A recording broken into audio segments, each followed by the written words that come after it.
부활을 체험한 제자들의 기도라는 제목으로 말씀 증거하겠습니다. 오늘은 부활절입니다. 기독교의 핵심은 십자가의 죽으심과 부활입니다. 그래서 부활은 굉장히 큰 의미가 있죠. 십자가에 죽는 것은 그때 당시에 강도들도 십자가에 죽었습니다. 저와 여러분도 십자가에 죽을 수 있습니다. 근데 부활은 다른 의미죠. 하나님이 아니면은 다시 살아날 수가 없습니다. 그래서 이 부활이 무너지면은, 부활이 거짓말이 되면은 기독교 자체가 사실상 무너지기 때문에 이 기독교의 핵심 중에 핵심은 부활이죠. 자, 그렇다면은 오늘 우리가 부활절을 맞이해서 부활절이 무슨 날인지, 어떤 의미를 가지고 있는지 기본적인 지식도 확인해야 되겠고요. 또 저와 여러분들이 이 의미를 가지고 전도자로 응답받는 시간 되시기를 예수 그리스도 이름으로 축원합니다. 부활절이 뭡니까? 간단하게 얘기하면은 예수님이 부활하신 날이 아니라 예수님이 부활하신 것을 기념하는 날입니다. 예수님이 정확하게 언제 죽으시고 언제 부활한지는 대충 유추는 가능하지만 날짜가 정확하지는 않습니다. 자, 우리가 그렇게 알고 그 의미를 되새기면 됩니다. 근데 이제 많은 이상한 단체들이 이제 이걸 가지고 이제 시비를 많이 걸죠. 그래서 사실은 별로 중요하지 않는데, 별로 중요하지 않는 걸 가지고 자꾸 강조를 해가지고 중요한 걸 놓치게 만듭니다. 저와 여러분 신앙생활도 마찬가지입니다. 우리는 신앙생활 열심히 하는 것이 아니라 제대로 해야 되겠죠. 그렇다면은 예수님이 강조한 것을 우리가 강조해야 되고요. 예수님이 중요시 여기신 것을 우리가 중요하게 여겨야 됩니다. 별로 중요하지 않은 부분들을 중요시 여기면은 그게 이제 실패하는 길이죠. 그게 또 굉장히 영적 문제 가져오게 만드는 일이기도 합니다. 여호와 증인, 제7 안식교 이런 데서 날짜를 굉장히 중요시 여깁니다. 그래서 사실은 그 절기들을 인정하지 않아요. 특별히 부활절과 이 크리스마스는 인정하지 않습니다. 주일은 당연히 인정하지 않고요. 왜 그렇습니까? 원래 토요일이라는 거예요. 인정하지 않죠. 그래서 예수님이 부활하신 날이 주일이니까 우리는 주일로 삼는데 그게 아니라는 거예요. 원래 구약의 안식일은 토요일이라는 거예요. 이렇게 우깁니다. 사실은 지금 우리가 주일이지만 지금 미국은 토요일이잖아요. 날짜의 개념도 사실은 위치에 따라 다른데 그거를요 고집을 하시는 분들이 의외로 많습니다. 그리고 또 고집은 안 해도 그게 중요하다고 생각을 해요. 우리 크리스마스하고 원래 부활절은요 엄밀히 얘기하면은 예수님이 태어난 날, 예수님 부활한 날이 아닙니다. 날짜는 정확히 몰라요. 근데 이 크리스마스를 왜 예수님이 탄생한 날로 정했고, 왜 이 부활절을, 이 날짜를 왜 예수님 부활한 날로 정했냐? 역사적인 좀 유래가 있죠. 로마가 예수 그리스도를 이제 받아들이게 됩니다. 국교가 되죠. 313년 콘스탄티 이 황제가 이거를 이제 받아들이게 됩니다. 자, 그러다 보니까 이 로마가 전체적으로 기독교 국가가 된 거예요.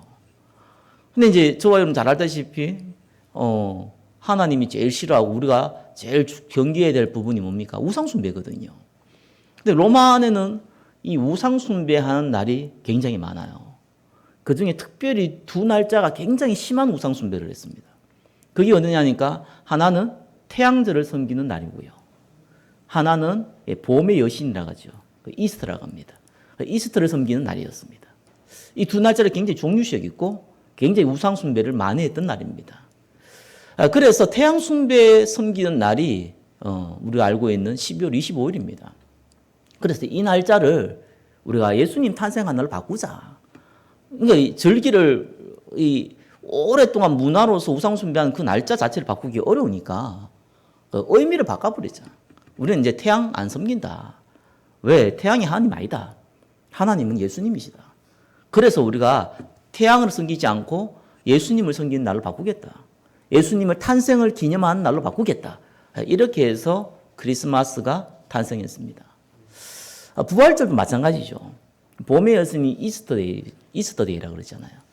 그래서 지금도 저게 뭡니까? 미국 같은 데, 유럽 같은 데는 여전히 이스터데이라고 그러잖아요. 그래서 이스터데이가 아닙니다. 그죠? 뒤에 나오죠. 레저렉션 데이입니다. 정확하게 얘기하면. 부활절은요, 예수님 부활한 날. 레저렉션 데이지, 이스터데이가 아니에요. 그 이스터데이라는 말, 단어 자체가 봄의 여신을 섬기는 날인데 그 단어를 그대로 가져와가지고 이제 생긴 거죠.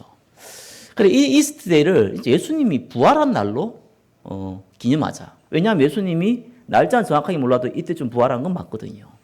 이 날로 하자. 이렇게 이제 정한 겁니다. 자, 그래가지고 이제 크리스마스 또 부활절 이렇게 만들어지게 됐죠. 근데 이제 요걸 가지고 이제 시비를 거는 거예요. 그래서, 이걸 굉장히 중요시 여긴 것처럼. 하나님은 날짜를 소중히 여긴다. 하나님 날짜 어기서 하는 거 굉장히 싫어한다. 네가 생일이 3월 1일인데 뭐 5월 달에 챙겨주면 그거 별로 기분 안 좋지 않냐. 뭐 이런 식으로요. 이상한 소리 하면서요. 이렇게 얘기를 하는 거예요. 복음이 약한 사람들이 많이 또 넘어지게 되죠. 또 뭐 계란도 많이 먹는데 오늘도 계란 준비했는데 원래 계란하고 부활절은 아무 상관없다는 건 여러분 잘 아시죠? 아무 상관없습니다. 그죠? 근데 뭐 계란을 먹더라고요. 뭐 예전에는 뭐 계란 좀 귀하니까 이제 이런 특별한 날을 중심해서 계란을 줬다는 사람도 있고, 뭐 봄의 여신 이스터데이라는 날에 계란을 우상 숭배할 때 제물로 바쳤다는 것도 있고, 뭐 여러 가지 유서는 있는데, 뭐 그래서 뭐 그냥 문화가 됐습니다. 그래서 뭐 이때 뭐 초콜릿 주기도 그렇고, 그죠? 그래서 이때 뭐 통닭시켜서 먹기도 그렇잖아요, 그죠? 그래서 뭐 굳이 뭐 딴 거 바꿀 거 없고 그냥 계란 삶아가지고 드립니다. 우리 단어도 좀 비슷하잖아요. 부화라고 하고 부화 단어도 비슷해요. 그래가지고 한국 사람들은 괜히 이상하게 이게 친근감 들거든요. 부활절은 계란 먹는 거, 계란이 부화하잖아요. 그래서 이제 그런 의미로 이렇게 느끼시는 분도 굉장히 많은데 아무 상관 없습니다, 그죠? 그래서 뭐 이제 나가실 때 이렇게 계란 가지고 가시고 드시면 되는 겁니다. 자, 뭐 이런 이제 유래가 있다고 기본적인 거는 알고 계시면 되고요. 자, 그러면 우리가 오늘 십자가와 부활의 의미를 제대로 이해해야겠습니다. 자, 부활이 가지고 있는 이제 의미부터 오늘 좀 이해해야겠죠. 자, 첫 번째 보시면은 부활 전에 일어난 사건입니다. 이 부활하고 굉장히 중요한 연결이 되어 있죠. 십자가에 죽으시고 부활하기 전 그 3일 안에 일어났던 일입니다. 자, 예수님이 십자가에 죽자마자 벌어진 일이죠. 그게 뭡니까? 예, 성전에 있는 성막이라 그러죠. 예, 휘장이라 그러죠. 이게 위에서 아래로 찢어지는 그런 일이 벌어진 겁니다. 구약 시대에 이스라엘은 성막에 있을 때도 마찬가지고 성전을 지었을 때도 마찬가지였습니다. 그 안에는 반드시 성소와 지성소를 구분했습니다. 그래서 모든 예배는 성소에서 드립니다. 모든 예배는요. 그런데 1년에 딱 한 번은 대제사장이 그 사람만 1년에 딱 한 번은 지성소에 들어가서 예배를 드립니다. 다른 사람은 못 들어가요. 대제사장만 들어갑니다. 자, 들어갈 때 한 손에는 양의 피를 가지고 들어가요. 또 한 손에는 소의 피를 가지고 들어갑니다. 들어갈 때 그냥 들어가지 않고 이 몸에다가 밧줄을 매어요. 밧줄을 매고 이제 해서 들어갑니다. 이유가 있죠. 그 양의 피는 이스라엘의 모든 백성의 죄를 용서해 달라는 의미를 갖고 있습니다. 그리고 이 소의 피는 이 대제사장의 죄를 용서해 달라는 의미를 가지고 있습니다. 그래서 이제 그걸 가지고 들어가는 거예요. 그렇게 하는데 이제 하나님이 그걸 받으시면은 이제 제사 드리고 나오면 되죠. 예배 드리고. 근데 그걸 안 받으시면 어떻게 됩니까? 대제사장이 그 자리에서 즉사를 하게 됩니다. 죽어요. 근데 죽으면은 끄집어내야 될 거 아니에요. 그럼 다른 사람이 들어가서 끄집어내면은 그 사람도 죽거든요. 그래서 몸에 밧줄을 맨 겁니다. 그래서 이제 끄집어내는 거죠. 끌어내는 겁니다. 자, 그런 이제 제도가 있습니다. 그래서 이제 이 성소와 지성소의 구분은 무슨 말입니까? 아무나 하나님 앞에 갈 수가 없다는 거예요. 그죠? 특별한 사람만 갈 수 있다는 거예요. 그 의미를 갖고 있어요. 근데 예수님이 십자가에 죽으실 때 어떤 일이 벌어졌어요? 성소가 이 휘장이요 위에서 아래로 완전히 찢어져 버립니다. 그래서 여기 위라는 단어는요 단어에 이 의미가 있죠. 그 위로부터라는 뜻을 갖고 있습니다. 하나님을 얘기하시죠. 또 찢어졌다는 건 뭡니까? 이제 모든 사람이 지성소에 들어갈 수 있다는 것을 의미합니다. 바로 하나님 만나는 길된 참 선지자를 의미하게 되는 것이죠. 그리고 예수님이 십자가에 죽으실 때 이 군인들이 예수님의 옷을 제입복귀해서 가져가지요. 그때 예수님이 입었던 속옷이 뭐냐 하니까 통으로 짜신 옷이었어요. 호지 않은 이제 속옷, 한 몸으로 이렇게 쭉 된 속옷이라는 얘기입니다. 이때 당시에는 대제사장이 아니면 좀 입기 곤란한 그런 옷이었어요. 또 가격도 비싸고 아무나 입을 수 있는 옷이 아니죠. 그럼 속에 입으니까 잘 보이지는 않지만 그 들키면은 큰일 나죠. 자, 이런 이제 옷을 입고 있었습니다. 예수님이 사실은 그때 당시에 십자가에 죽으실 때 구약 시대가 아니죠. 이제 예수님 당시 그 시대 때는 로마가 지배될 시대입니다. 그래서 이제 실제적으로 사람을 사형시킬 때 세 가지 방법이 있었습니다. 그래서 제일 약한 방법이 뭐냐니까 짐승이 주는 거였어요. 이제 그 극형치 하는 것 중에서 제일 약한 것이 짐승이 주는 거였습니다. 그래서 예수 믿는 사람들이 많은 사람들이 실제 로마 시대 때 짐승이 던져져 가지고 사자 밥이 됐죠. 짐승이 밥이 됐죠. 근데 그게 제일 약한 거예요. 그거보다 더 심한 게 있어요. 그게 뭐냐니까 죽은 시체하고 같이 묶어 가지고 던져 놓는 거예요. 이제 그게 이제 더 심한 거예요. 왜냐하면 사람이 죽어버리면 그 안에서 모든 병균이 나오거든요. 그러니까 이제 사람을 서서히 말려 죽이는 거죠. 그러면서 이제 죽이는 방법이 있어요. 세 번째 가장 잔인한 방법인데 그게 이제 십자가 죽이는 거거든요. 그럼 십자가에 죽는 게 뭘 그렇게 잔인하냐 그러는데 십자가에 죽는다고 사람 죽지 않습니다. 그죠? 그래서 어떤 사람은 뭐 일주일도 심지어는 보름까지 산다고 합니다. 그러니까 피가 서서히 흐르는 거죠. 피 말려 죽는 겁니다. 꼼짝을 못하니까 원래 사람의 모든 신경세포는 손끝, 발끝에 있거든요. 그가 제일 민감한 부분입니다. 제일 통증을 많이 느끼는 부분이죠. 그래서 못을 박아놓으니까 사람이 이제 세상 말로 까무라치는 거예요. 기절을 하는 거예요. 기절했다 또 깨었다, 기절했다 깨었다 이걸 계속 반복하는 겁니다. 피도 뭐 서서히 흐르는 거죠. 그러면서 막 짐승들 독수리라든지 뭐 까마귀 이제 이래와가지고 이제 사람을 뭐 쪼아대지요.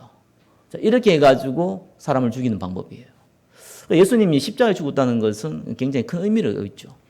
그래서 예수님이 우리 인간의 모든 이 고통을 체휼하셨다라는 의미를 여기에서도 담고 있는 겁니다. 자, 이렇게 해가지고 십자가에서 모든 피를 흘리신 거예요. 그래서 모든 인류가 죽어야 될 죄의 싹은 사망입니다. 반드시 죽어야 되는 그 죄를 대신해서 인간이 가져야 될 모든 고통을 대신 지고 십자가에서 죽으셨다. 참 제사장이 되셨다라는 의미를 가지고 있습니다. 신명기 21장 23절에는 나무에 달린 자는 저주를 받은 자라. 그래서 바울은 3장 23절에 이르죠. 우리를 위하여 저주를 받은 바 되사 율법의 저주에서 우리를 속량하셨으니 기록된 바 나무에 달린 자마다 저주 아래 있는 자라 하였음이라. 나무에 달린 자, 구약의 얘기대로 저주 받은 자거든요.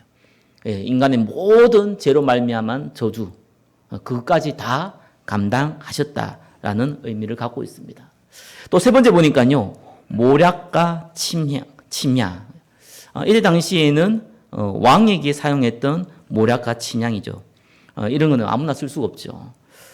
잘 알다시피 니고데모가 가져왔습니다. 그것도 34kg 되는 어마어마한 양을 가지고 와서 예수님의 장례를 치르게 되지요. 왕에게만 쓰는 모략과 침향을 통해서 이분이 참 왕이라는 것을 나타내셨습니다. 근데 뭐 우연히 뭐 휘장이 찢어질 수도 있고, 그죠? 또 뭐 통으로 짜친 옷 그냥 우연히 뭐 입을 수도 있고, 또 뭐 왕이 한테만 드리는 이런 모략의 침향도 우연히 또 그렇게 할 수 있잖아요. 그때 예수님이 유명 인사였으니까. 얼마든지 그렇게 할 수 있거든요.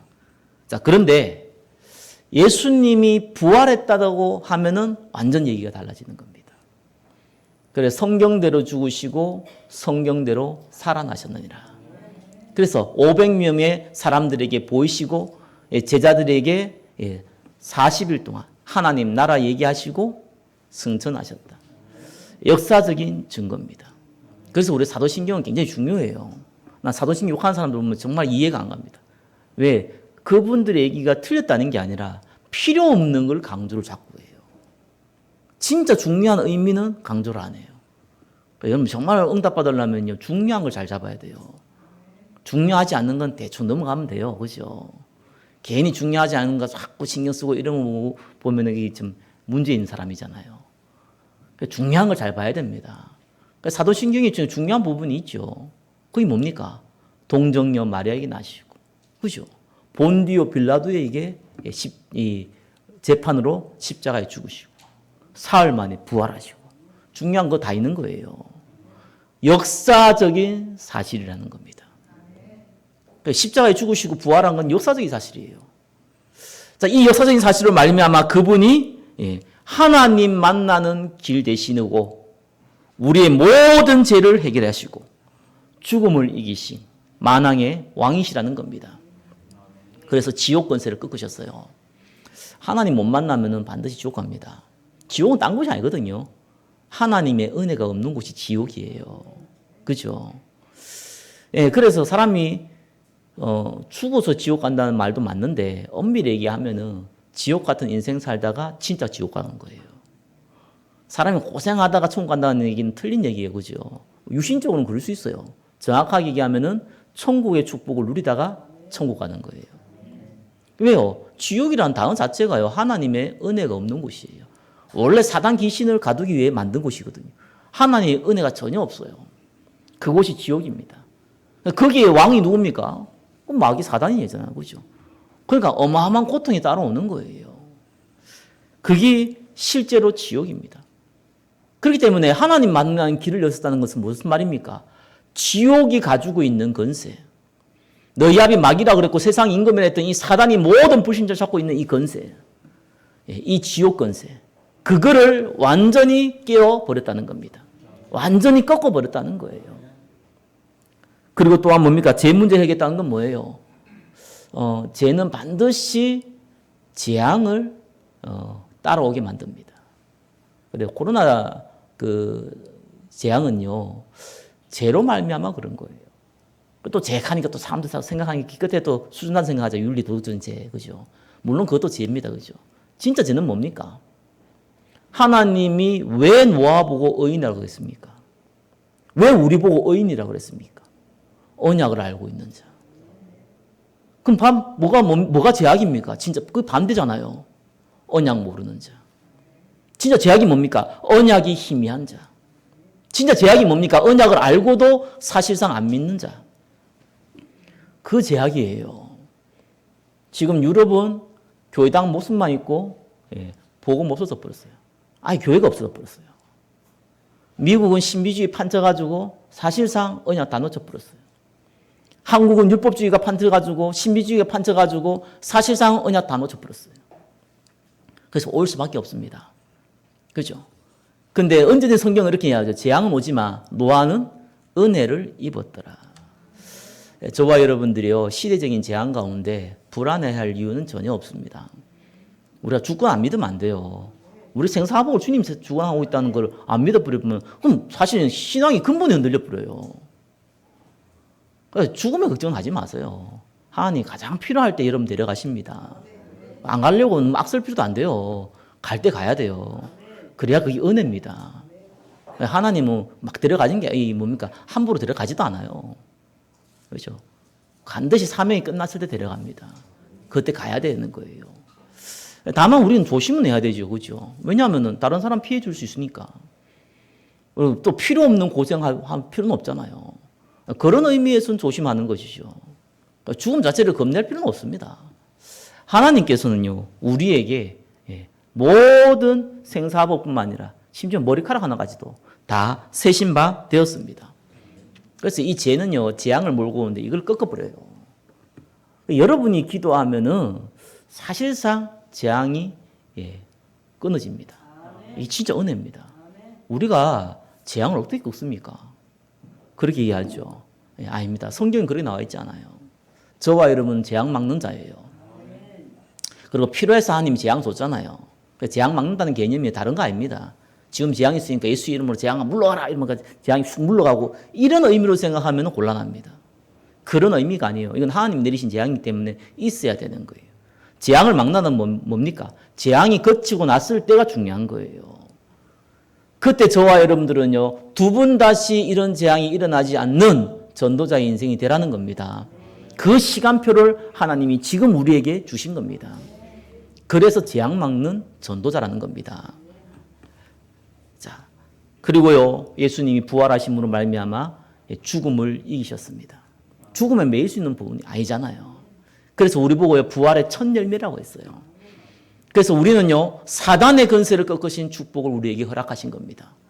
그래서 예수님이 십자가에 죽을 때 하신 말씀이 있죠. 다 이루었다. 그래서 저와 여러분의 모든 문제를 다 끝냈다. 사람이 태어나서 수고와 노력하고 열심히 살아서 짱구 굴려가지고 살아가는 것 같지만 그렇지 않습니다. 우리는 유한한 인생을 살고 있습니다. 그래서 변수가 많아요. 어떻게 될지 모르고요. 천년 만년 살 것 같지만 그렇지도 않습니다. 어린 나이에 가시는 분도 많고, 그죠?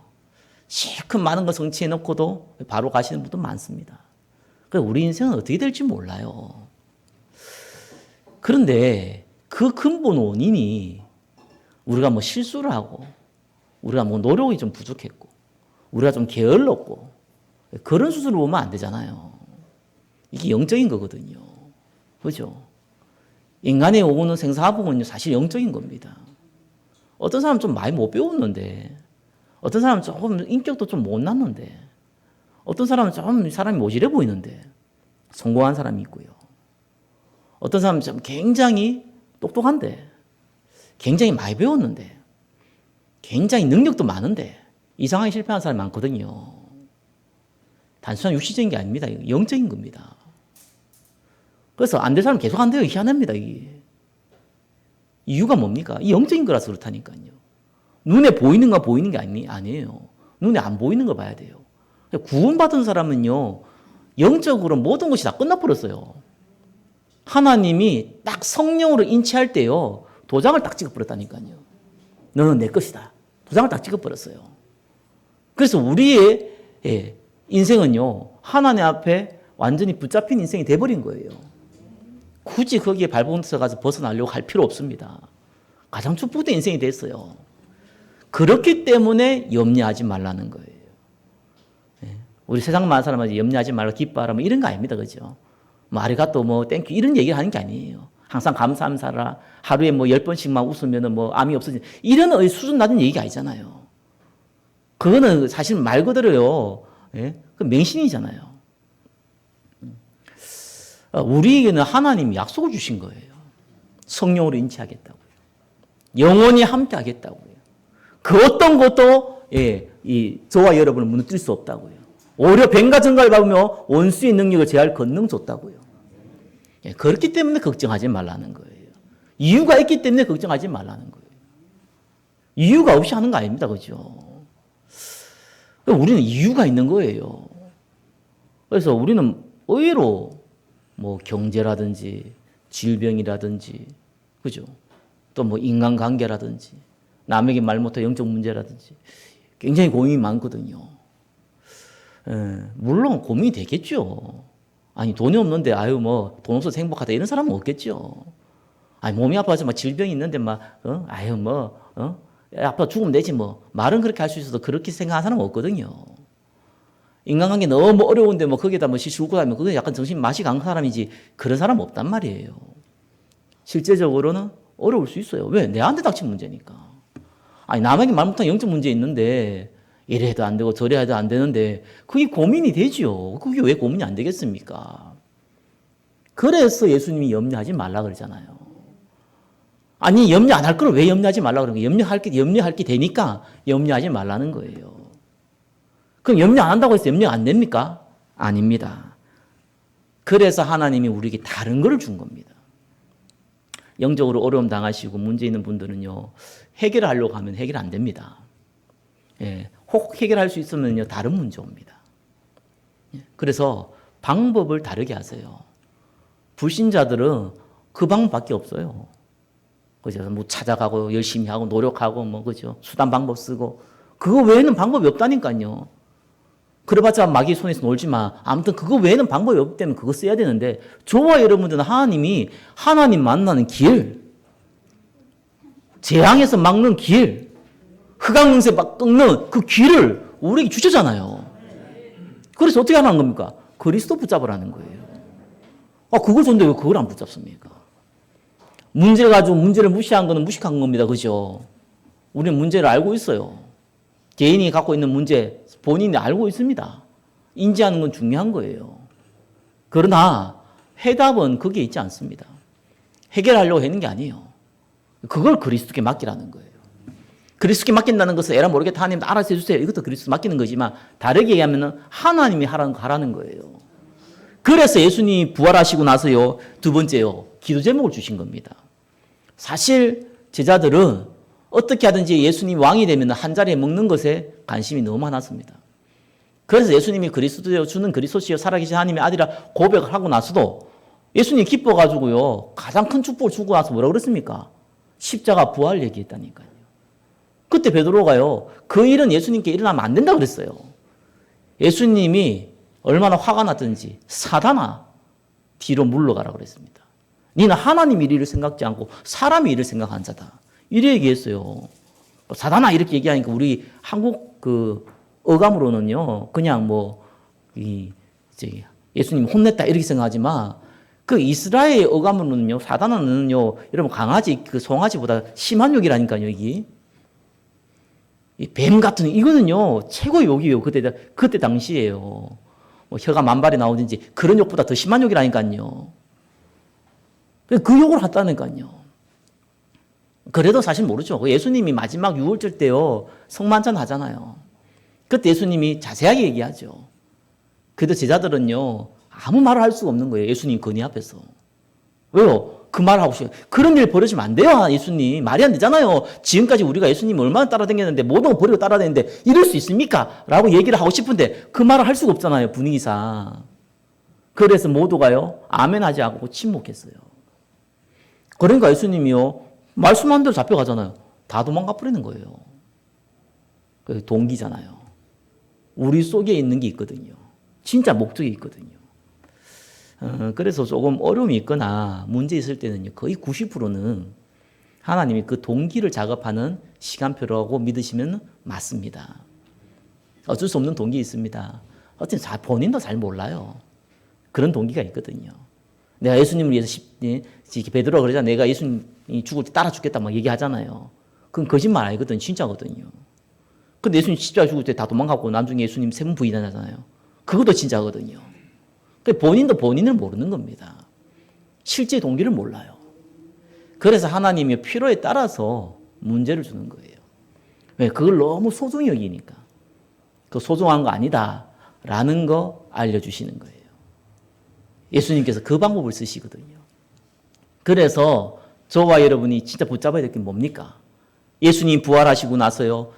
40일 동안 하나님 나라 얘기했어요. 사실 부활하시고 나서 제자들이 근본적으로 눈이 바뀌었죠. 아, 예수님 왕 돼가지고 우리가 한자리 해서 잘 먹고 잘 사는 거 그게 아니었구나라는 거 진짜 깨달은 거예요. 그거 하나 깨닫는데 그렇게 오래 걸립니다. 3년 동안 공공생에 같이 있어도요. 그거 못 깨달아요. 저와 여러분이 3년 동안 오랫동안 훈련받아도요. 못 깨달을 수 있어요. 왜? 숨겨진 동기가 있기 때문에. 오래된 각인이거든요. 잘 안 바뀌어요.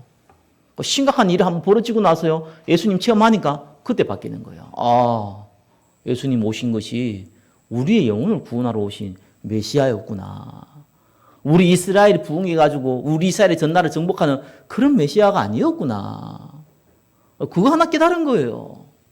오직 그리스도. 그거 알려준 겁니다. 그리고요. 40일 동안 하나님 나라 얘기했어요. 사람 눈에 보이는 것밖에 안 믿잖아요. 그죠? 성경은 뭐라고 납니까? 마태복음 12장에는요. 28절 29절에는요. 예. 성령으로 귀신을 내쫓으면은 하나님 나라 임했다 그랬거든요. 뭔 말인지 이해를 못 하는 거예요, 사실상. 이 사람 몸에 귀신이 한 마리 들어갔는데 이 귀신이 나갔다가 물 없는 곳 찾아서 다니다가 찾을 거 없어 돌아와 보니까 청소되고 소재되었네. 자기보다 악한 이 귀신 들어가서 이 사람 몸에 들어가니까 이 시대가 그런 시대다라고 얘기하잖아요. 못 알아듣는 거예요. 못 알아들 수밖에 없죠. 씨 뿌리는 비유도 하잖아요, 그렇죠? 뭐 길거리에 뿌려진 씨, 돌짝밭에 뿌려진 씨, 그렇죠? 여기 뭐 가시덩굴에 뿌려진 씨, 좋은 밭에 뿌려진 씨 얘기하잖아요. 못 알아들어요. 단어도 이해하고 의미도 아는데 진짜 못 알아들어요. 못 알아듣는다는 말은 무슨 말입니까? 관심이 없다는 거예요. 관심이 없는 거예요. 그러니까 못 알아들을 수밖에 없죠. 알아들어도 못 알아듣는 거죠, 그거는. 그런데 예수님 부활하시고 하나님 나라를 다시 40일 얘기했어요. 공생애 때 그렇게 오랫동안 얘기했는데 똑같은 얘기를 똑같이 했어요. 그래서 이 사도행전 누가 적었습니까? 누가가 적었잖아요. 기록 안 해놨다니까요. 하나님 나라의 일을 40일 동안 얘기했다. 그것만 했지 그 일이 뭔지 그 내용이 뭔지를 안 적어놨어요. 간단하죠. 누가복음에 다 적어놨으니까. 적을 필요가 없는 거예요. 마태복음, 마가복음, 누가복음, 요한복음 다 했으니까 굳이 적을 필요 없는 거예요. 그 하나님 나라를 못 알아듣는데 알아듣기 시작하는 거예요. 이게 성령의 역사구나. 이게 눈에 안 보이지만 천사들이 동원되어지는구나. 눈에 보이지만 약간 귀신들이 도망가는 거구나. 하늘에서 하늘에 응답을 내리시는 거구나. 이게 성령의 역사구나. 이 악령의 역사구나. 이런 것들이 이제 영안이 열리기 시작한 겁니다. 영안이 열린다는 것은 귀신이 보는 거 아닙니다. 귀신의 음성을 듣는 게 아니에요. 천사를 보는 게 아니에요. 천사의 음성을 듣는 게 아니라니까요. 영안이 열렸다는 것은 안 보이는 게 이제 믿어지는 거예요. 하나님의 은혜로 말미암아 하나님이 말했던 영적인 것이 믿어지는 거예요. 정말 저와 여러분들이 응답하고 싶습니까? 정말 이 교회가 응답받아야겠습니까? 육신적인 것을 취하지 말고 영적인 걸 취하세요. 그래서 성공한 자는요, 영육간에 성공한 자는 중요한 걸 붙잡는 사람입니다. 중요하지 않는 것을 굳이 안 붙잡을 필요는 없는데 사람은 24시간이라는 시간과 육신의 한계가 있어요. 하나를 붙잡으면 다른 걸 못 붙잡게 돼 있어요. 그래서 중요한 걸 붙잡으라니까요. 그래서 예수님이 마지막 결론 뭐랍니까? 오직 성령이 너희에게 임하시면 권능받고. 하나님 나라 들고 이렇게 하나님 나라의 비밀을 알고 나니까 오직 성령이 너희에게 임하시면 이제는 부자도 되고 막 성공도 하고 막 세상도 정복하고 막 그러겠네 라고 했는데 예수님이 딴 얘기 했잖아요. 오직 성령이 너희에게 임하시면 너희가 권능받고. 이까지는 좋았어요. 그 다음에는 예루살렘과 온 유대와 사마리아 땅까지로 내 증인이 되리라. 이 말이 굉장히 섬찟하게 들리거든요. 제자들한테는요. 왜? 그들 앞에 나타날 수도 없잖아요. 지금요. 쉽게 말하면 이게 범죄자로 지금 되어 있는데 붙잡히면 잠깐 죽을 수도 있는데 그 앞에서 증인된다 그러니까 이 말을 알아들으면 굉장히 섬찟한 얘기라니까요. 여러분이 진짜 힘을 얻으면 증인된다고 성경에 나와 있습니다. 그 기도 제목을 주신 겁니다. 그래서 3번 뭡니까? 제자들이요, 이제 그 기도 제목을 붙잡고 기도를 하기 시작합니다. 이게 중요합니다. 약속을 듣는 거는 많은 사람이 들어요. 하나님의 말씀을요. 심지어 복음의 말씀도 많은 사람들이 듣습니다. 감사한 일이죠. 그죠? 분명히 예수님 부활할 때 500명이 있었거든요. 그 500명 예수님 부활하고, 부활했네? 아이고야, 뭐 부활할 줄 알았다 하고 갔겠습니까? 아니죠. 모일 수밖에 없죠. 예수님 십자가에 죽으시고 부활하지 않을 때도 수많은 무리들이 따라다녔는데 예수님 부활하는 그것도 500명이 봤는데 예수님 있다는 소리를 듣고 안 가겠습니까? 그게 감람산에 모인 사람이라니까요. 근데 사도행전 1장 14절에 보니까요, 120명밖에 없어요. 나머지 어디 갔겠습니까?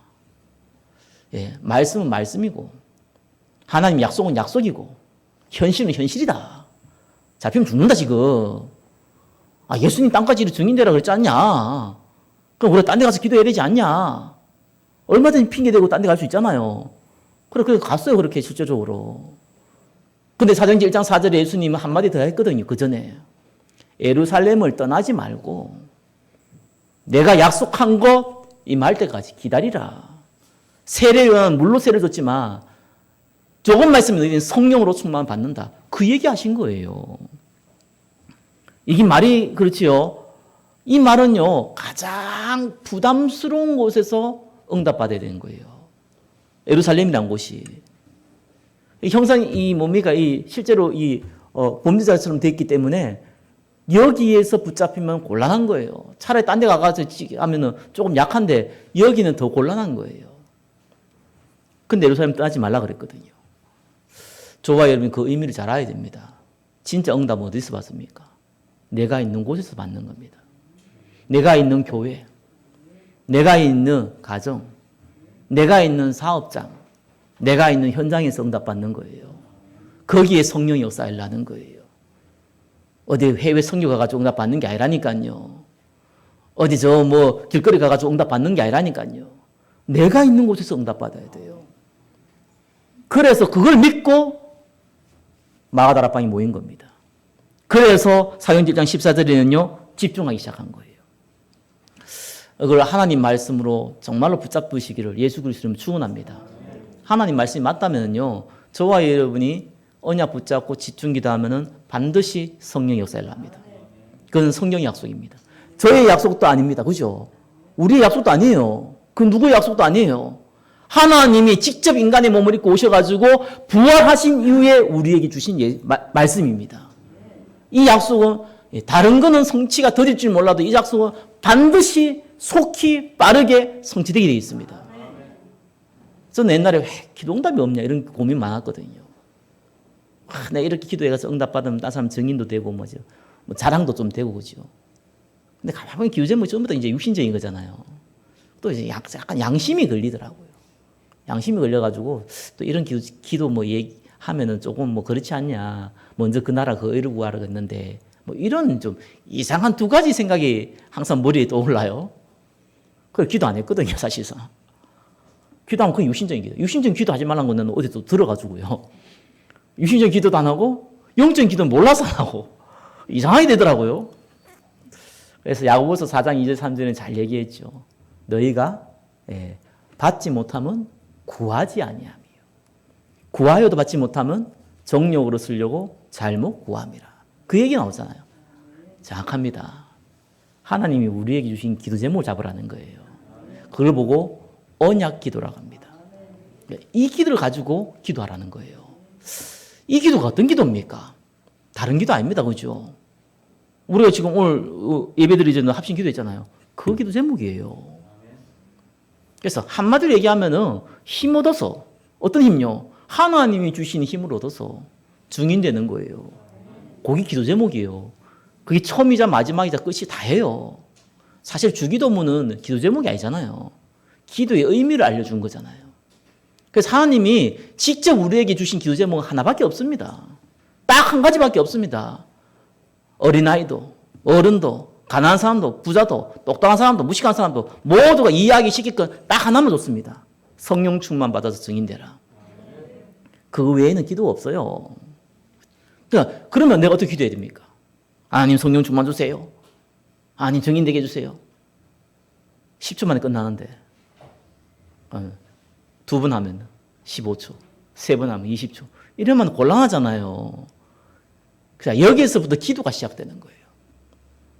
성령 충만 받고 증인된다는 말은 다른 얘기하면 증인될 때 성령 충만 준다는 얘기도 되거든요. 그렇죠? 그럼 정말 증인되려면 어떻게 됩니까? 교회가 살아야 돼요. 그죠? 많은 사람들이요 밖에서 힘을 얻어가지고 교회에서 오는 것 같은데 안 그렇습니다. 교회에서 힘을 얻는 거예요. 하나님 그래서 교회를 만든 거예요. 어떤 사람은 교회 예배 드릴 필요 없다 아니 저기 여기나 저기나 다 예수님 계신 곳이 아무데나 예배 드리면 되지 않냐 이렇게 하는데 진짜로 몰라도 너무 모르는 사람이에요. 이 땅은 낙원이 아닙니다. 실낙원입니다. 여전히 마귀는 이 사단은 불신자의 왕노릇하고 구원받은 백성이 불화살을 쏘고 혼민케 하고 미혹케 하고 어지럽게 하는 존재가 여전히 득실득실합니다. 그래서 하나님이 교회라는요 에클레시아 단체를 준 거예요. 함께 하라고 해요. 함께 언약의 말씀을 잡고 기도하고 위로하고 힘없고 도전하라고 해요. 육신을 입고 있기 때문에 그렇잖아요. 어떤 사람 11조 하지 말라고 하는데 그것도 마찬가지 얘기거든요. 우리는 육신이 없으면 11조가 뭐가 필요합니까? 솔직히 기도도 필요 없어요. 천국 가면은. 그렇잖아요. 헌신이 왜 필요합니까? 천국 가는데. 아무 필요 없거든요. 이 땅에 육신을 입고 있다니까요. 이 땅에 여전히 마귀가 왕노릇하는 신라곤 속에 우리가 살고 있다니까요. 그래서 하나님이요 시스템을 만든 거예요. 그래서 교회를 놓고 기도하라는 겁니다. 그리고 여러분이 기도하다 보면요 하나님이 기도 제목을 줘요. 그렇잖아요. 필요한 기도 제목을 준다니까요. 그걸로 또 기도하면 되잖아요. 저는 기도 중에 제일 중요한 기도 중에 하나가요 중보 기도라고 생각을 하는 사람 중에 한 사람입니다. 왜 그 중보 기도가 중요하냐? 왜 한 사람 한 사람 놓고 기도하는 게 중요하냐? 한번 기도해 보세요. 왜 중요한지 본인 스스로 알아요. 결국은 우리가요 사람 살리는 것 외에는 하나님이 우리에게 준 기도 제목도 없고 사명도 없어요. 그것 때문에 사실 직장 생활도 하는 거예요. 그것 때문에 어떻게 보면 우리가 먹고 자기도 하는 거예요. 안 그러면 짐승하고 똑같은 거예요. 사실은 짐승보다 못한 거예요. 그럼 결국 사람 살리려면 우리에게 어디 가서 달나라 가지고 우리 전도할 겁니까? 지금 미국 가서 전도할 겁니까? 아프리카 가서 전도할 겁니까? 내가 있는 현장에 전도해야 될 거 아닙니까? 내가 있는 현장은 내가 만난 사람들은 우리가 알거든요. 그렇잖아요. 그래서 그 사람 놓고 기도하라는 거예요. 그러면 하나님이 어떻게 합니까? 전도할 문을 열어주세요. 그 사람에게 전도하는 것도 있지만 실제로는 전도할 문을 열어주세요. 그래서 오순절 역사 일어나니까 어떤 일이 벌어집니까? 15나라에서 와버려요. 기가 막힌 곳이죠. 6월절 시간표예요. 전 세계의 유대인들이 몰리는 그 시간표거든요. 그게 딱 맞춰갖고 성령 역사를 나는 거예요. 15나라 방언이 터져버리니까 15나라에 온 산업인들이 그 메시지를 듣고 저거 우리나라 말인데 내가 살고 있는 지역의 말인데 저 사람들이 어떻게 저렇게 기도하냐 저 우리나라 말로 일이 나온 겁니다. 그래서 이게 전도의 문이 됐어요. 그리고 어떤 일이 벌어집니까? 하나님께서 거기에 정말 예수님이 십자가에 죽으시고 부활하신 메시아구나. 이걸 믿고 돌아온 사람이 3천 제자라고 그랬습니다. 오죽했으면요. 사도의 가르침마다 날마다 기도하고 하나님 날마다 구원받을 사람 붙이고 날마다 현장이 변화지는 일이 벌어진 겁니다. 사실 제자들은요. 예수님 승천하기 전까지도 그 얘기했잖아요. 이스라엘 회복함이 언제니까. 우리가 언약을 붙잡고 언약을 얻고 기도하더라도요. 사실은 전도할 문이 안 열리면요. 뭐가 안 바뀌냐니까 오래된 가기는 안 바뀌어요. 결정순간에 뒤집어져요. 그래서 제자들이 부활을 체험하고 그죠? 40일 동안 하나님 나라 나고 듣고 승천한 걸 직접 봤는데도 한 가지가 안 바뀌었어요. 이스라엘 민족 사상. 이스라엘 나라를 회복하면 이때니까. 그게 언제 바뀌었습니까? 오순절 역사가 일어난 이후. 다르게 표현하면 전도의 문이 열린 이후. 다르게 표현하면 복음 위에서 내가 해야 될 미션들이 계속 생겨난 이후. 전도 선교 때문에 바쁘시길 예수 그리스도는 축원합니다. 전도 선교 때문에 바빠져야 돼요. 내가 전도 선교 때문에 바빠야 된다고 하면 바빠집니까? 안 됩니다. 예. 하나님 역사 일어나야지 바빠서요. 그때까지 뭐합니까? 복음의 말씀 속에. 그 이후에도 해야 되지만 더더욱 복음의 말씀 속에. 그때까지는 뭐합니까? 그때 이후에도 해야겠지만 언약 기도 속에. 집중하는 시간 속에 있으시기를 예수 그리스도 이름으로 축원합니다. 저와 여러분들은 전도자입니다. 예, 그래서 전도자에 맞는 기도의 축복을 누리시기를 예수 그리스도 이름으로 축원합니다. 기도하겠습니다. 하나님 감사합니다. 부활을 체험한 제자들의 이 기도처럼 언약 속에 기도하게 하심을 감사드립니다. 오순절의 역사를 일어나며 많은 전도할 문을 열려지며 제자들을 세우는 그 시간표 가운데 쓰임받게 하여 주옵소서. 모든 문제를 주님 앞에 의탁드립니다. 살아계신 예수 그리스도 이름으로 기도드립니다. 아멘.